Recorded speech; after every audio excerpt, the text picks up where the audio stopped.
We did it. 3 minutes down into the 15-minute blast, I'm online. Oh gosh, I just thought I'd mastered getting everything set up, and I'm still late. I hope you can see me. Give me a little comment if you can see me live now. That'd be great. Still getting used to this new Facebook Live situation. Let's see. Hi, Liz. Thank you. Let me see. I wanted to share some. Here we go. Great. Okay, so I've got my timer. I want to really try and stick to 15 minutes for these because I know we're all really busy women here. So the idea is that these are short, sharp, focused, action-based little sessions each week. So let's see how this first one goes. I'm gonna try and share some slides to make it a little bit more efficient. Let's see if we can do it. Brilliant. Can you see the slides? If not, hopefully you can see my face at least. Okay, so this is a really quick 15-minute session on how to master social media to free up your time and improve your self-worth. And I think as people with, like you lovely ladies in this group, with huge hearts and little time, mastering social media is a big win for us. It's great for freeing up our time and improving our sense of self-worth. So here's what we're going to talk about. We're going to talk about my personal perspective. Great, thanks, Natasha. My personal perspective on social media. So this, as I say, is just my personal perspective. Feel free to take what resonates with you and leave the rest, because, you know, we're each individuals, but I think it might be useful just to share my views on it as somebody who's really keen on trying to manage their own time and energy, precious energy, so that I stay connected to myself. We're also going to look at 3 rules every calm, intentional woman should follow when it comes to mastering social media. And then some tips, tools and best practices to actually apply, which you should be able to go away and apply straight after this session, which should really free up your energy.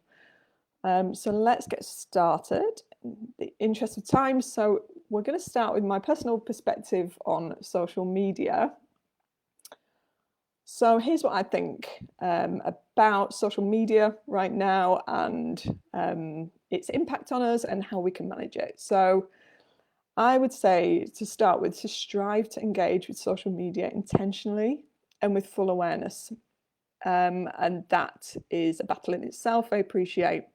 But if you're overwhelmed or find yourself overwhelmed at times, as I certainly do in modern life, it's really important to find a way to be really conscious of your time.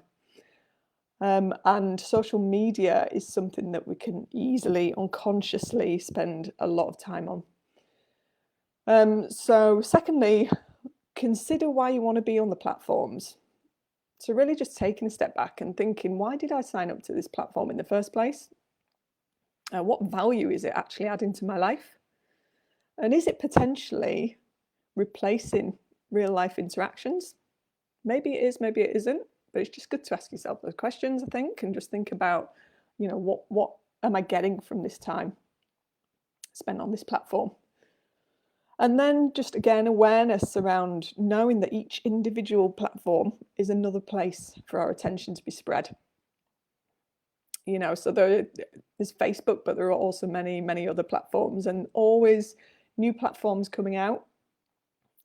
So each of those is something new to learn, a new way to connect, and actually, again, thinking about, is that necessary for you to be a part of? You know, and I think modern technology and media draws us in to make us feel like we need to be involved in something when maybe we don't need to. And then for when you're spread too thin, thinking about that, again, you don't have the time or energy to really give your best self to anything. You know, if we're trying to be everything to everyone, you know, it's difficult. We can't give our very best. And I think with the big hearts that we have and the amount of care that we have for other people and for what we want to give to the world, spreading ourselves thin just keeps us feeling less than our best, which really affects our energy and mood. You know, and genuine connections matter, I think, to people like us. And that comes from quality and effort, and that's becoming more challenging in modern life with all these other things shouting for our attention. And then finally, really key is media platforms. They're designed to be addictive. You know, our well-being isn't the priority of these platforms and these developers. You know, basically there's teams of developers that spend a lot of time and money on learning how to make us come back to their platform, how to make the platform more appealing and more addictive so that we come there more and more, so they can monetize from that. You know, and I think if you want to train yourself to be as high functioning person as possible and intentional as possible, it's really important to know that prolonged social media use can have a really long-term detrimental effect on us, on our brain, on our attention, on our focus, self-esteem, and on our creativity. So these are just some of the key perspectives I have on social media. Not to say that everybody feels the same way. If you absolutely love social media and you get a lot of energy from it, fantastic. That's right for you. And again, it's always just coming back to your gut feeling, isn't it? And what works for you. There's no right or wrong here. So let's move on to 3 rules every calm, intentional woman should follow when it comes to social media. So rule number 1, ask yourself why. We've just talked about that a little bit. Just thinking about why. Why do you want to be on this platform? What are the specific reasons that you want to be on there? Really get specific on it. Maybe it's fun, and that's great, you know. Maybe elements of it are fun and other elements aren't. And is there anything that you can do about that so that you just focused on the fun elements? Do you feel connected on there? Do you feel involved in part of something? And again, which parts of that do you feel connected to? Are you going on there to feel better about yourself? And is that what you're achieving? If it is, fantastic. If it isn't, what can you do about that? So use that intelligence by thinking about this intentionally to make a decision on what your healthiest next steps are for your energy. Just checking your comments. Rule number 2, quality over quantity. And again, I think when we're in overwhelm, and especially in modern life, quality over quantity is a really great rule to think about. And once you've had a think about which platforms do genuinely add value to your life, you can make a decision about how much time you're prepared to give each day to them and how that time's feeding your well-being.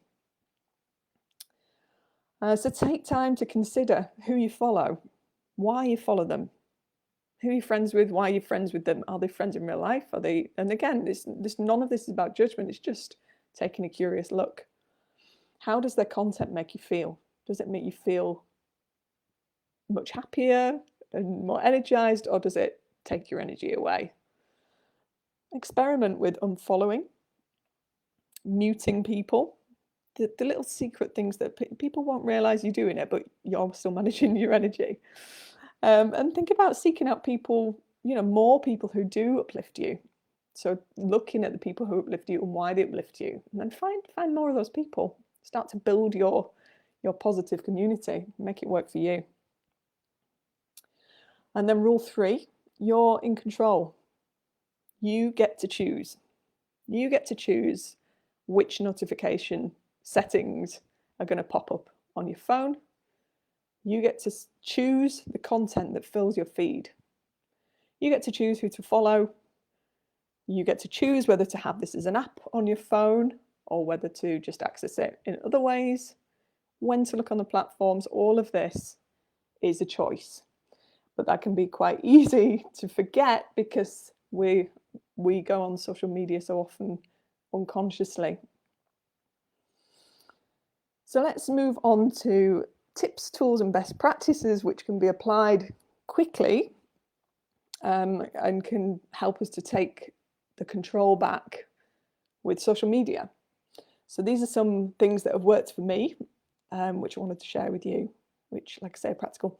So start with, first one, batch your time on the platforms. That's an option. So rather than just grabbing the phone in the morning, think about maybe intentionally scheduling in a little bit of time each day to go on social media, rather than just picking up the phone and doing it whenever you feel like it. Set expectations with those who are used to an immediate response from you. So this could be for those that are closest to you, maybe friends and family. If you're, as many of us are, just your notification pops up on your phone or on your computer, and you just, the inclination is to just respond there and then, you can shift that.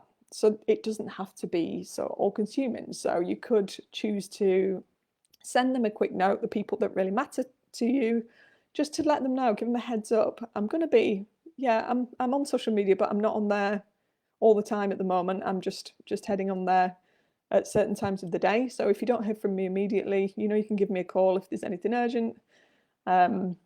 Otherwise, I'll get back to you as soon as possible. And have a play around with that, with how it feels to sort of set yourself a boundary and set boundaries with other people. And that message can come across really positively. Also setting an expectation to the people that you're the one in control of your time. You get to decide when you respond to people. Unless there's something urgent and it's emergency, then people don't need to expect you to reply automatically to them. And then if your phone has the functionality, you can set up time limits. So I've got an iPhone. I can set up time limits so that it pops up when I try and get onto an app or onto social media through Google, and it'll stop me. And just that little moment of stopping you helps you to override any maybe automatic tendencies to just be going on there. So that can be really helpful. Also setting up screen time if your phone has the functionality. So you get a weekly report. You might have this, you might have tried this. It's absolutely shocking. For me, I was spending about 3.5 to 4 hours a week. Absolutely shocking. So that can really help with building our awareness on how much of an impact these platforms are having on our lives. And if you think you haven't got enough time in the week or the day, this will quickly show you where you do have time to spend on healthier and more energizing activities. So these little things sound simple, but the impact can be huge. And here's why: because normally, unconsciously, we head to social media. Before we know it, we're deep in there. We're deep in that sinkhole of comparison and not feeling good enough. And applying tactics like these means that we make it less easy to keep falling into this automatic and addictive habit that drains so much of the time. So instead, what we do is we ensure that we're engaging on social media mindfully, consciously, and we're giving ourselves a moment's pause to ask ourselves helpful questions like, do I need to go on here right now?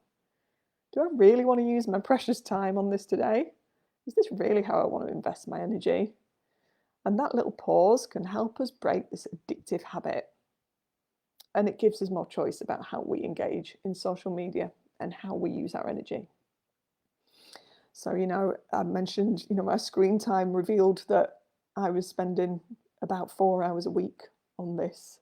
And that was crazy to me. It made me ask myself, is that really what I want to be doing for all this time in my life? Is it adding enough positive value to my life to spend all of this time on it? So really, I hope these points help. Just to summarize what we've gone through. So we've gone through my personal perspective on social media, for you to take what works and feel free to leave what doesn't. 3 rules that every calm, self-aware and intentional woman should follow to manage this. And then some tips, tools and best practices that can be applied quickly and easily to start breaking this addictive cycle. So that's it. I've got 2 minutes left of the 15-minute slot, so I'm quite impressed because I'm not very good at keeping to time. I'd love to know your thoughts on this. Maybe when you've had a think about it, I'll check in at the end of the week, see if anything has shifted for you. I'd love to know. I'd really love to know if this kind of format is helpful. Let me just take these slides off now so you can see my face, if you want to. Hi, Steph. Where am I? I hope you can see me. I can't see myself. Yeah, I would love to know if this kind of format, this quick, short, sharp, 15-minute, action-focused format works for you. Also, the timing, does this timing work for you? 10 o'clock, let me know. I want this to work for you. I want it to fit into your life and add value rather than add into the burden. So my goal is to maximize your energy and self-trust and minimize your stress and overwhelm. So I hope that we're achieving that with this. Do let us know. Do let us know anything that maybe you've got to add to this conversation as well. And thank you so much. Thank you. I'll come and reply to any comments that I haven't seen. But wishing you a great day ahead. Thanks again. Bye.